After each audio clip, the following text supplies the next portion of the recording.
Shalom, shalom, shalom. First and foremost, all praises and double honors due to Yahweh by Hashem HaMashiach Malak Yahushai. It's Brother Yardnan, W5 Detroit, coming back at you with yet another cool cut.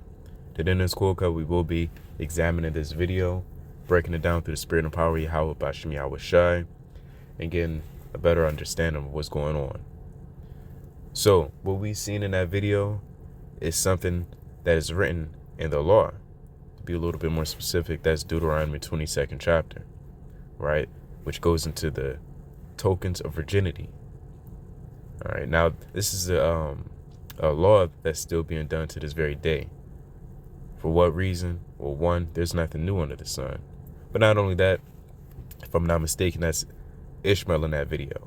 Now, if you know anything about Ishmael and Islam, you will know that it took a lot of laws and the things that the Hebrews did and applied it to their own lifestyle. So we're going to dive into it. And the first source of evidence we're going to bring out is from Babylon and Timbuktu to further prove that. We're going to start right here. The Prophet Muhammad adopted many principles and laws from the Jewish religion. And again, it's not Jewish, but you know, when you read these certain historical books, you have to spit out the bones while chewing the meat. The Prophet Muhammad adopted many principles and laws from the Jew religion. First of all, the basic idea of monotheism, which is the belief in one God. The Jewish confession of the unity of God is Shema Israel, Adani Allahu, Adani Ahad. Hear, O Israel, the Lord our God is one. The Mohammedan slogan is as follows, and as you can see, I'm not going to read it, but you can see it. There's no God, but so on, so you continue to read it. Muhammad adopted also the main details of the Jew calendar, the Day of Atonement, the Sabbath, much of the Bible, and narratives from the Midrash, and many points of the ritual law. Incidentally, the Jews prayed 3 times a day facing the city of Jerusalem. The Muslims, true believers, so-called, pray 5 times a day facing the city of Mecca. Trying his best, Muhammad sought to convert the Jews to his new religion, but to no avail. The Jews were adamant in resisting to change. The high esteem which the Prophet held for the Jews was transformed to enmity, and instead of allies, he looked upon them as competitors. Muhammad needed the confirmation of the influential Jews to validate his mission, as all upstarts need the backing of someone influential. Muhammad therefore turned against the Jews and became their tormentor, which is why it specifically states in the Quran to kill Jews, right, and not be friends with them, because he understood that he was literally copying off of them. You understand? So what we seen in that video is found in the law, and we're going to prove it. We're going to bring it out.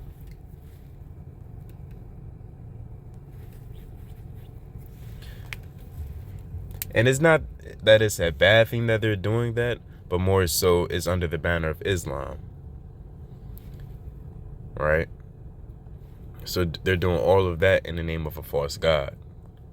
So it gets is muddy, you understand? But nevertheless, there's still some knowledge that can come out of watching that video, because again, it goes back to the law. So this is Deuteronomy chapter 22 and verse, where shall we start? 13. If any man take a wife and go in unto her and hate her and give occasions of speech against her and bring up an evil name upon her and say, I took this woman, and when I came unto her, I found her not to be a maid. Right? In other words, I found her not to be a virgin. Then shall the father of the damsel and her mother take and bring forth the tokens of the damsel's virginity unto the elders of the city in the gate. Right? This further proves that that word maid really goes into a young virgin. Right? How do we know? Because the next verse that follows tells of her father and her mother bringing the tokens of her virginity, proving that she was a virgin. Verse 16. And the damsel's father shall say unto the elders, I gave my daughter unto this man to wife, and he hated her. Right now in Israel, in the ancient world, just because we was all together doesn't mean we all got along. And you can read that when you read Judges and, and Samuel, right? And even Kings. Israel, we had family problems. We had internal conflicts. So I say that to say you had jerks and assholes, excuse my French, in Israel. And certain men, they might want to go into a lady just to go into her and say she's not a virgin, just so he can kind of go into the next lady, So, that's just a historical understanding. So let's dive back into it. Verse 16. And the damsel's father shall say unto the elders, I gave my daughter unto this man to wife, and he hateth her. And lo, he hath given occasion of speech against her, saying, I found not thy daughter a maid, and yet these are the tokens of my daughter's virginity. Right? This is the token of the virginity. Because obviously when a man if a man is to go into a woman for the first time, there's going to be traces of blood. That's the token, in other words, a sign of virginity. Matter of fact, this is the definition of token. Right here. Token, a word which in the OT, that's the Old Testament, is used practically synonymously with sign. Right? So that's what a token is. It's a sign. So when you read that and it says the token of her virginity, it's the sign of her virginity. So diving back into it, starting at verse 17, and lo, he hath given occasions of speech against her, saying, I found not thy daughter a maid, and yet these are the tokens of my daughter's virginity. And they shall spread the cloth before the elders of the city, just to prove it. Right? You have to prove all things.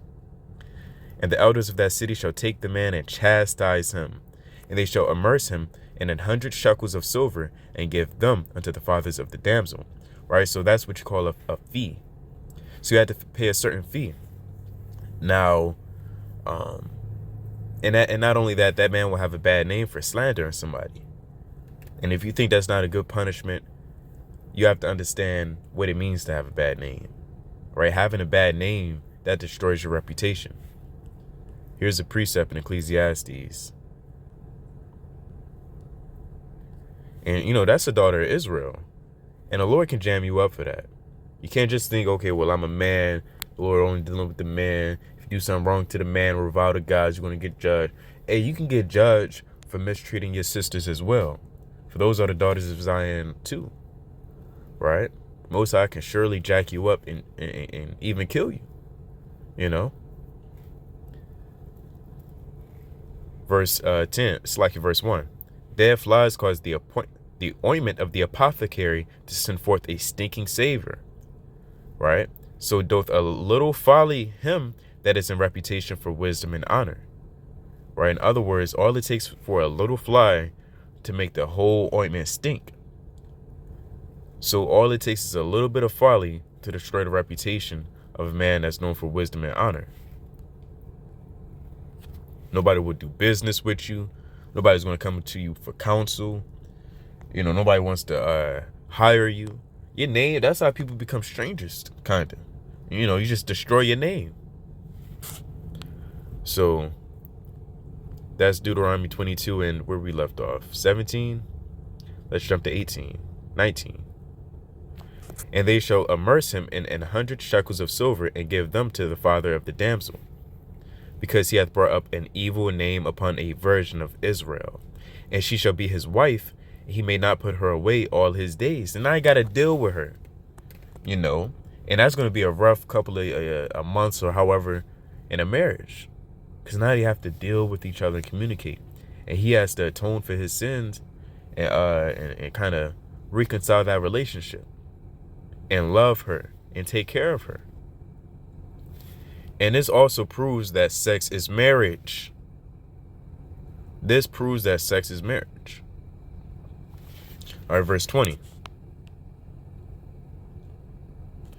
But if this thing be true, and the tokens of virginity be not found for the damsel, right?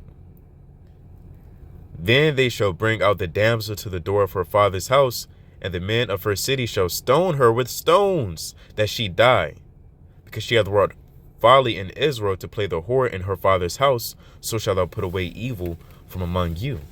Right? And again, that's what you call adultery. Right? And this means that she already slept with somebody already.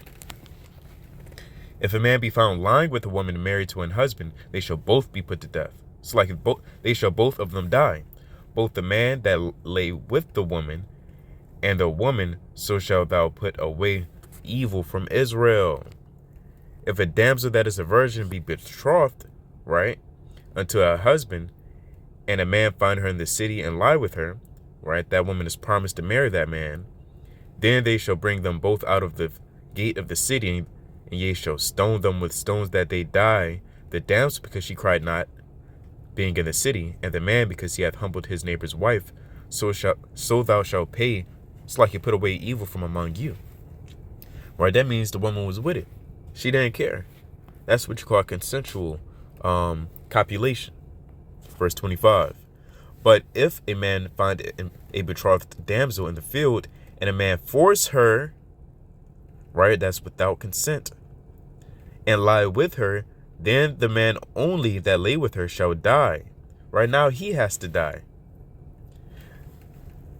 But unto the damsel thou shalt do nothing. There is the damsel no sin worthy of death. For as when a man riseth against her, it's like against his neighbor, and slayeth him, even so is this matter. For he found her in the field, and the betrothed damsel cried, and there was none to save her. If a man find a damsel that is a virgin, which is not betrothed, and lay hold on her, and lie with her, and they be found, right? And again, this is more proof that that sex consummates marriage, because it didn't say anywhere between if and found that, you know, writings and papers and meeting the father. That's not in this verse, right? This is strictly if a man finds a damsel that is a virgin, that's not betrothed, and have sex with her. What follows? Then the man that lay with her shall give unto the damsel's father 50 shekels of silver, and shall be his wife, because he hath humbled her. He may not put her away all his days. Why is that? Because sex consummates the marriage at the end of the day. Because if it didn't, then that means that'll disannul a few laws. You know, that'll be a domino effect. And not only that, now a daughter of Zion can play a harlot in the city of Israel, or in the nation of Israel, because sex isn't marriage. It says this for a reason, but you have to understand and apply wisdom when you read the law, that there are certain if-then situations. If this happens, then this must follow. If this happens, then this must follow. Thus saith the Lord. So that's plain upon the tables. So of course, traditionally, moving in a righteous manner, you should want to meet the father, right? Let everything be done decently in order. Have the instruments of writing as is done in Tobit. However, that was not always the case, right? And the Most High knows Israel. That's why he put this in here for a reason, because certain people would just lie together, you know, off a whim. So what happens to them if they lie together off the whim? It'll always say, okay, now you have to be with each other forever. It is what it is, which is why at the end of the day, sex is what really seals the deal. Because now pre-adventure, you lose that instruments of writing. Well, I mean, how can you prove that you married her? What other proof is there? Y'all are lying together. Even if y'all were to, you know, even if let's say she was a virgin, and now you have the tokens of her virginity. That's the proof that y'all laid together. You understand? So, writings to instruments isn't always the only proof. But nevertheless, Abba Ratzah Israel has been edified through the spirit and power of Yahweh Shai. Shalom.